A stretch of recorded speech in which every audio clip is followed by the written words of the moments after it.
What's up guys, and for today's video nga guys ay gagawa tayo ng 3 meters na Vietnam kite. Ito nga pala guys ang full video ng paggagawa ko ng Vietnam kite hanggang sa pagpapalipad o pagtetest play nito na may kasamang Vietnam kite flute. At ang may-ari nga pala nito guys na ginagawa natin Vietnam kite ay si Sir Glenn Eric ng Ilocos. Medyo nalit na nga rin tayo guys ng upload kasi dumaan nga yung ating holiday at medyo busy na rin ako sa work. At sumabay pa nga guys na may mga nire-repair tayo yung Vietnam kite at may mga ginagawa pa rin tayo yung Vietnam kite kaya hindi tayo makapag-edit at makapag-upload ng videos. So guys, inabot na tayo ng gabi. So baka bukasan natin ito pagpatuloy. Ito pa lang yung nagagawa natin. Ito. Yan. So ito ang ating mga carbon, mga shoulder guys. Itong shoulder ang pala ang nagagawa natin yan. So yan guys. Color coding guys yan. So isang black, green, white, tsaka orange. Yan guys. So yun yung ating magiging shoulder. Yan. So baka bukasan natin ito pagpatuloy guys. Ito yung ating pakpak tsaka patindig yan. So nandun din yung ating ayan yung ating mga stainless yan. So yan guys, natapos na natin yung ating ating shoulder guys. So tapos na natin to yan. So may pampasikip na tayo sa mga tube at meron na rin tayong dugtungan para sa ating pakpak. Yan guys. So nagawa na rin natin guys yung ito guys. Yan. So ito yung ating pakpak guys ito. Yan mga yan. Yan tapos ito naman yung guys sa sa ating mismong tube or yung suksukan doon sa ating magiging patindig yan guys. So ito guys yung sinasabi ko sa inyo. Itong ating shoulder dito yan guys. Ganito. Dito siya nakasuksok yan guys. Ayan. Ayan, dito siya nakasuksok. So ito yung ating shoulder guys. Ito yung tinatawag na shoulder. Kasi ito naman yung kanyang mismong pakpak. So dahil 3 meters to guys, nangangailangan siya ng shoulder. So ito naman yung ating magiging pakpak. Yan. So ganyan kalaki siya guys. So di ko na ito pwede idutong dito kasi nga asasagad doon. So ang gagawin na namin guys ngayon is ilalagay na namin tong isang tube para sa katawan. So dito siya nakalagay guys. Ito dito. Yan. So dito na natin susukatin yung lapad nung mismong pakpak na. So dito nga guys ay nagpatulong na ako sa aking anak para masukat kung gaano kalapad ba yung ilalagay naming tube dun sa kanilang magiging patindig o sa kanyang magiging pakpak. So manual ko nga sinusukat guys yung mismong tela ang nilalagay ko dun sa ating patindig para malaman ko kung gaano kalaki ba o kung gaano kaliit ang i-adjust natin para mailagay yung ating pakpak. So matapos ko nga sukatan guys ay kinabit ko na yung tube at dinagay ko na rin yung isa pang tube na para naman sa kanyang buntot. So yan guys makikita nyo ay tapos na yung ating mismong patindig. Ang gagawin na lang natin dito guys ay yung mismong carbon ng kanyang buntot at bubutasan natin yung mismong stainless dun sa may ulo niya at i-fix na natin para kahit ganong kalakas ng hangin guys ay hindi siya gagalaw. Medyo matrabaho nga guys at nangangailangan talaga ng oras ang pagbuo ng Vietnam kite. Kasi sa oras na magkamali ka guys ay yun nga masasayang yung carbon na gagamitin natin at bibili na naman tayo guys. Tsaka yung mga carbon guys ay hindi mura o medyo may kamahalan talaga kaya kailangan natin mag-ingat at maging pulido sa paggawa ng Vietnam kite. So what's up guys? Yan. Time check, alas 10 na yata. Alas 10 na guys. So mag-11 na rin. So ito pa ang ating nagawa na. Itong ating buong pakpak yan guys. Yan. So kita nyo guys. Okay. Ganda. So yan guys. So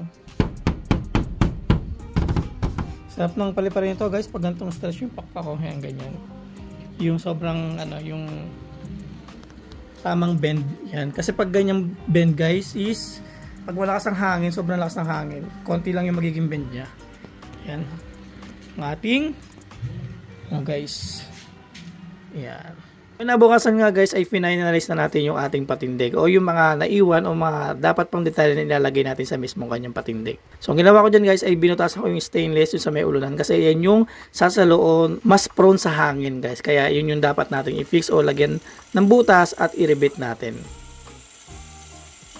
Medyo matrabaho nga talaga guys at kailangan mo talaga ng effort kapag gagawa ka ng Vietnam kite lalo na kapag 3 meters na pataas. Kailangan mo na ng proper tools at iba na talaga yung sagap ng hangin niya kaya kailangan maging stable yung ating magiging Vietnam kite at hindi agad masisira o magbabali. At yun na nga guys, so finally natapos na rin tayo sa ating ginagawang Vietnam kite. So ito na yung pinakahuli guys. Yan, so ito na yung ating naging buntot. Yan, yun na yung ating pinakahuli guys na ginawa. Yan. So ayan guys. Ito na yung kanyang patindig guys, yan. Alam ko nakita nyo na yan. Yan. So yun na yung pinakahuli natin guys. At ang gagawin na natin dyan guys ay flute na lang. So ilalagay na natin yung flute. Tapos yun na. So malakas ang hangin ngayon guys. Kaya finally na matetest play din natin ito ngayong araw. Kaya lalagyan ko na rin siya guys ng lagay ng flute. Tapos pagdating sa bukod guys is set up na natin yung flute. Yun. So papaliparin muna natin siya guys, tapos then set up natin yung flute para ma-ship na rin natin kay Sir Glenn. Yan. So yun guys, tapusin na natin. Medyo nakakapagod na rin. Yan. So ito nga guys, at ito na nga guys, tapos na ang ating Vietnam kite na ginagawa. So kahapon guys is 5 na yata or 6 yung natapos natin tong Vietnam kite ito, kaya hindi na natin siya na test fly. At ito na nga guys. So yun na nga guys, yung buo na ating Vietnam kite yan. So ito yung kanyang pakpak. Ito itong apat na to. Ito yung kanyang buntot guys. Ito yung kanyang pakpak. At ito yung kanyang isa pang buntot yan. So yun guys, yung kanyang pagkakagawa. So may mga rubber na rin yan guys. Yan sa dulo para iwas sira yung ating tela guys. So ito yung kanyang patindig yan guys. So meron na tayong nilagay na flute dito guys. Sinukat na natin ito doon sa kanyang flute. Yan, tapos ito. So meron na, inanuhan na natin yan guys para hindi na siya uuga kahit sobrang lakas ng hangin guys. Yan. So bukod sa diligitan natin siya, nilagyan na rin natin siya ng nirebit na rin natin siya guys. Yan. So ito lang kanyang guys, Sir Glenn. Yan, ito na, buo na guys. Yan. Dito nga tayo guys. Andito tayo sa bukid. At ito na nga guys yung ating LV na 3 meters. So bubuin na namin to guys at isa-set up na namin yung Vietnam kite flute nya guys. So para matesting na natin guys at ma-ship na rin natin kay Sir Glenn. Hangin guys ngayon. Yeah, so ma-check talaga natin kung gaano katibay yung ating saranggola at kung gaano kalakas yung ating flute yan. So yun na nga guys, assemble na muna namin to para mabilisan lang. At yan. So dito nga guys ay sinimulan na namin buuin yung mismong Vietnam kite. Ito na nga guys ang pinaka-exciting part, ang assemblein at i-test fly yung mismong saranggola. Para malaman mo guys kung lilipad ba talaga, kung mababali, o kung magiging maganda yung mismong lipad ng guys, buo na namin ng 3 meters na Vietnam kite. Glenn, yan guys. So ito, ganyan siya kalaki. Ay, sorry. Eh, yan. So ganyan siya kalaki guys, yan. Yan. So yan, ganyan siya kalaki.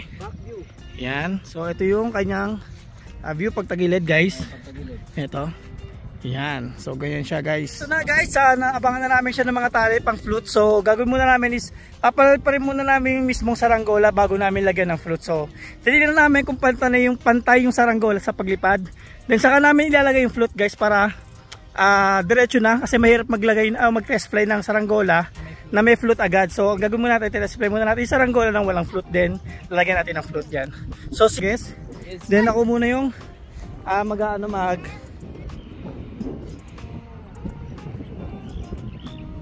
Viet. Ayan na. Yun no, okay na. Tupi. Perfect oh. Nice one. Nice. Okay na ito. Angas. Okay na. Yung hangin na yan. Lakas talaga ng hangin ngayon. So testing na natin, napakahirap, sobrang lakas ng hangin guys, napakalakas talaga. Sakit, parang mahila ng 4 meters. So ang gagawin natin guys is kakabitan natin to. Itong flute kasi na-try na natin na tuwid yung yung lipad niya. So ang gagawin natin guys is kakabit natin to. So sa pagkakabit nga pala guys, yung setup namin ng pagkakabit ng flute is ganito yung setup namin guys. So lapit ka. Kakabit natin to sa tapos kakabit din natin to guys sa. So ayan guys, ganito ang setup ng aming pagkakabit ng flute. So kakabit muna natin to isa, kakabit natin to isa. So ito yung mga naka-fix guys, ito. At saka ito. So ito yung guys na naka-fix. Then ito guys yung isa naming hindi naka-fix. So dito kami mag-a-adjust kung ganong kalaki yung hihilahin namin. So lulusot namin to dito guys.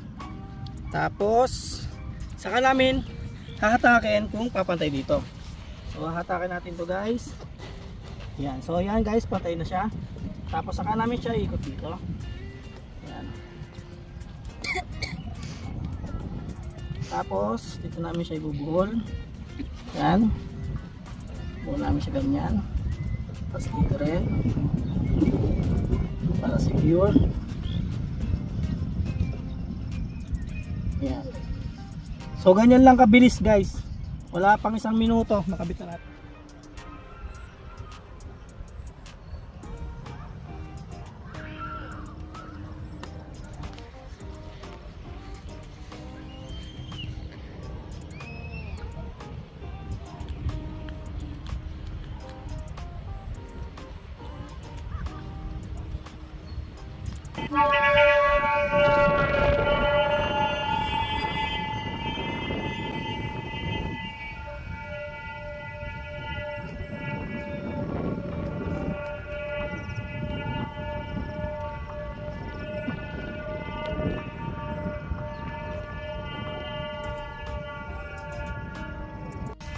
Ito na nga guys, after ilang so na natin guys, napantay na natin. So sobrang lakas lang talaga ng hangin.